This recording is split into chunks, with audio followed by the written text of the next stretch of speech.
You are listening to the Novel Writing Podcast, episode 52. Grab a cup, cozy up, and let's get to writing. Today's episode is the 48th of 60 daily episodes that pair with the videos of Haley's 60-day novel writing challenge. You can watch the first 5 days of the challenge for free on Haley's YouTube channel, and the link to that is in the description.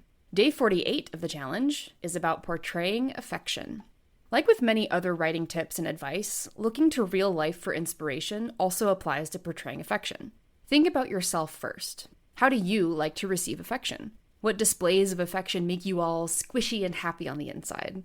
Which romantic movies or on-screen relationships leave you feeling satisfied at the end? Use those instances to figure out what nonverbal signals and clues made you feel that way. Once you've figured it out for yourself, think about what other people might experience that's different from you.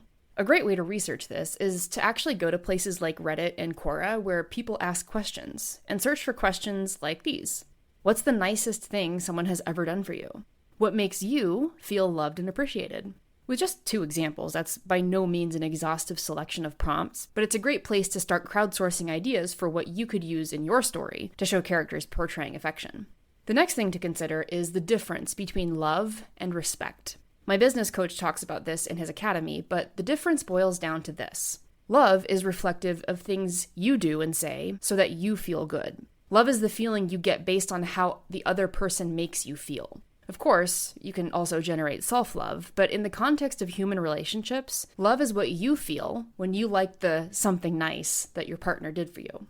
Respect, on the other hand, is you doing something for the other person in order to make them feel loved. You will probably end up feeling love yourself as a result, but respect is taking action without regard for how you feel about the situation.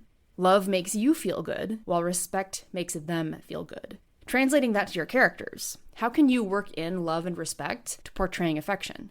The other thing to keep in mind when doing this is to include variety. All your characters can't portray affection the same way, otherwise it becomes stale and boring. Unless you're writing a book about clones and there's one character who breaks the mold, there should be a bunch of variety in the ways that you can write affection.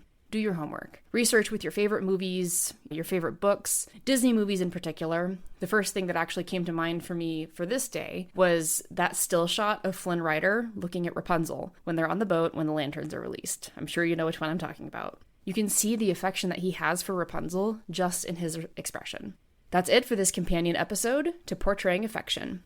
Thanks for joining me today, and I will see you tomorrow for day 49. Thanks for listening to the Novel Writing Podcast. If you're ready to stop struggling and start finishing your novel, check out the 60-Day Novel Writing Challenge. It's a step-by-step program designed for solo writers to complete their first draft with clarity and focus.